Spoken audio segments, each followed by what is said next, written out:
Maybach music. Can anybody out there hear me? Hear me? 'Cause I just wanna say. Hello everyone, मेरा नाम जुनैद अहमद है। Civil services 2018 में मैंने 3rd rank हासिल किया था।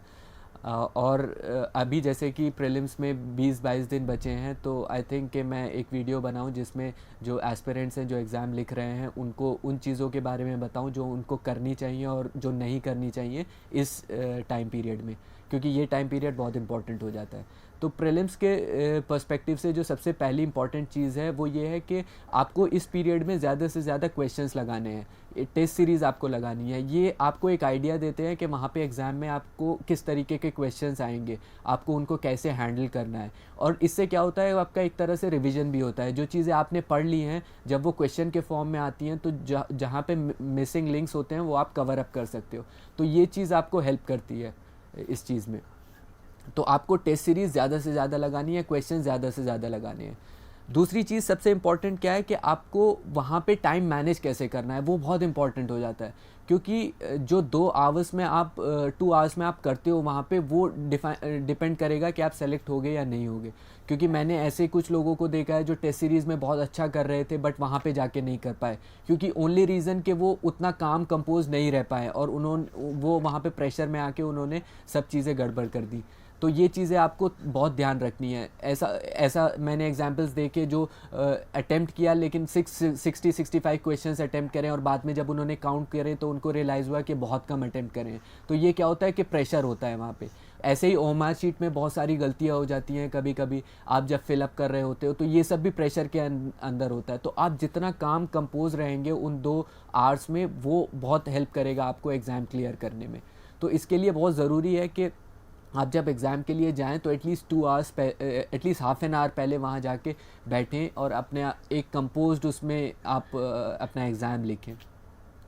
तो ये चीज़, सेकंड चीज़ बहुत इंपॉर्टेंट है। थर्ड चीज़ ये है कि जब आप पेपर करते हो टेस्ट सीरीज़ में भी और यूपीएससी में भी, ऐसा होता है कि आपका स्कोर कंटिन्यूसली लो आता है टेस्ट सीरीज़ में कभी कभी, और आप 40-45 क्वेश्चंस के बाद आप सॉल्व नहीं कर पाते हो। यूपीएससी में तो खासकर यही होता है। तो टेस्ट सीरीज़ में स्कोर लो आना, आप उससे कभी डीमोटिवेट मत होइएगा। टेस्ट सीरीज़ में डेलिबरेटली वो ऐसे क्वेश्चंस पुट अप करते हैं ताकि आप वहाँ पे मिस्टेक करो। तो उसमें स्कोर अगर लो आ रहा है कंटिन्यूसली, तो आपको वहाँ पे डीमोटिवेट नहीं होना है, आपको उस पर वर्क करना है, आप कैसे इम्प्रूव कर सकते हो। और यूपीएससी से रिलेटेड क्या है कि आप जब यूपीएससी का एग्ज़ाम अटेम्प्ट करते हो तो हर एक जो भी एस्पिरेंट है उसको 40-45 क्वेश्चन से ज़्यादा नहीं आते हैं, क्योंकि नॉर्मली यही होता है, इसी तरीके से पेपर सेट होता है। तो वहाँ पे जाके पैनिक नहीं करना है कि मुझे थोड़े से ही आ रहे हैं। अब क्या होता है कि वहाँ पे आपको अपनी अप्लाइड नॉलेज लगानी है, आपने जितना भी पढ़ा है उसको अप्लाई करना है। तो वहाँ पे आपको उस वे से आपको आंसर्स निकालने हैं। तो यहाँ पे तीसरी चीज़ जो है एलिमिनेशन टेक्निक, वो सबसे इंपॉर्टेंट है। एलिमिनेशन टेक्निक इज़ समथिंग जो आपको प्रीलिम्स क्लियर करवाती है।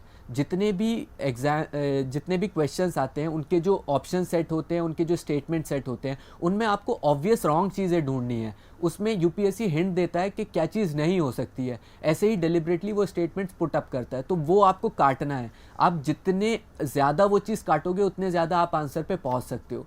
तो इंस्टेड ऑफ सिलेक्शन के क्या सही है, आपको ये देखना है कि रॉन्ग क्या है। जैसे जैसे आप रॉन्ग काटोगे आपका अल्टीमेटली सही उस पर पहुँच जाते हो। तो एलिमिनेशन टेक्निक पे आपको सबसे ज़्यादा फोकस करना चाहिए। और इसके लिए सबसे इम्पॉर्टेंट है कि आप जो प्रीवियस ईयर्स पेपर्स हैं पुराने अभी के, इस पीरियड में देखें आप, उसमें आप एलिमिनेशन टेक्निक यूज़ कर सकते हैं। आप देख सकते हैं कि यूपीएससी कैसे सेट कर रहा है ऑप्शंस को, स्टेटमेंट को। ये आपको हेल्प करेगा एग्ज़ाम में ये चीज़ें क्लियर करने में। अब एक नेक्स्ट चीज़ आती है कि हाउ मेनी टू अटेम्प्ट। कुछ लोग बोलते हैं कि 80-85 अटेम्प्ट करने चाहिए, कुछ 85-90, कुछ बोलते हैं जितना एक्यूरेट हो उतना ही करना चाहिए, बाकी नहीं करना चाहिए। तो आई विल सजेस्ट कि ये सब डिपेंड करता है कि आप पेपर के नेचर पे। जैसे कि 2016 में पेपर थोड़ा रिलेटिवली इजी आया था, तो कट ऑफ भी 116 गई थी, लोगों ने 90-95 अटेम्प्ट किए थे। लास्ट ईयर की अगर हम बात करें तो कट ऑफ 98 ही गई थी, paper was relatively on the tougher side. तो इसमें क्या था कि लोगों ने 80-84 अटेम्प्ट करे थे। तो आई से कि वहाँ पे आपको देख के डिसाइड करना है कि आपको कितने अटेम्प्ट करने हैं वहाँ पे। और अगर मेरे से नंबर पूछा जाए तो 85 to 90 is a good number. आप इजी भी है, टफ भी है, अगर आपकी एक्यूरेसी अच्छी आ रही है तो उस रेंज में अगर आप अटेम्प्ट करते हो और रिस्क मार्जिन कम करते हो तो आपके सिलेक्शन के चांसेस जो हैं वो बढ़ जाते हैं। तो ये एक इम्पॉर्टेंट चीज़ हो गई। अब एक आता है कि जब आप एलिमिनेशन यूज़ करते हो, जब आप जो क्वेश्चन आप लॉजिक से सॉल्व करने का ट्राई करते हो, तो कई बार क्या होता है आप 2 ऑप्शन एलिमिनेट कर देते हो और 2 रह जाते हैं 50-50 पे।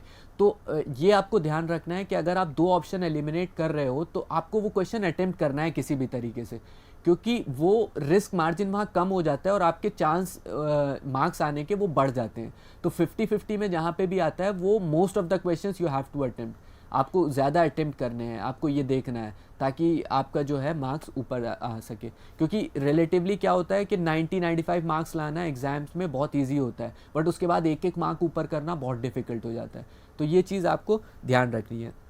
एक और चीज़ जो है वो है कि लास्ट टाइम में आपको पैनिक नहीं करना है। इन डेज़ में क्या होता है कि आपने किसी को पढ़ते हुए देखा, उसका वो कोई क्वेश्चन सॉल्व कर रहा है नया, आपको नहीं आता, आप पैनिक कर जाते हो, पता नहीं कवर्ड है या नहीं है। आपने कोई नया टेस्ट लगा लिया, उसमें आपका स्कोर कम आ गया, आप डीमोटिवेट हो जाते हो। या आपने कुछ नया पढ़ लिया न्यूज़पेपर में, उससे भी डीमोटिवेशन हो जाता है। तो ये सब चीज़ें अवॉइड करनी है। आप जितना ज़्यादा इस पीरियड में 20-22 दिन है, इसमें अपने आप को काम रखेंगे, नई चीज़ें अवॉइड करेंगे, जितना ज़्यादा रिवीजन करेंगे वो आपके लिए हेल्प करेगा। तो ये सब चीज़ें अवॉइड कीजिएगा। नई बुक्स लेना या नई चीज़ें पढ़ना जो पढ़ा नहीं है, या नए क्वेश्चंस उठाना, तो ये सब अवॉइड करिएगा लास्ट टाइम में, जितना हो सके आपको काम कंपोज रहिएगा। और उसके बाद on the day of examination it is important आप प्रॉपर स्लीप लो, क्योंकि क्या होता है एंग्जाइटी तो होती है, लेकिन आपको एटलीस्ट 10-15 डेज़ पहले से अपना रूटीन प्रॉपर कर लेना चाहिए ताकि आपको रात को नींद आ सके। Proper sleep is very important. सुबह में आप एग्ज़ाम में अगर प्रॉब्लम है तो आप वैसे ही वहाँ पे नहीं अच्छे से कर पाओगे, तो प्रॉपर स्लीप लेना चाहिए। सुबह आपको जैसे मैंने बोला हाफ़ एन आवर पहले एटलीस्ट एग्जामिनेशन हॉल पहुँचना चाहिए, वहाँ पे आपको अच्छे से बैठ के और पेपर करना चाहिए। तो आई होप कि ये सारी चीज़ें जो हैं ये आपको हेल्प करेंगी एग्ज़ाम में, and I wish everyone all the best. Thank you.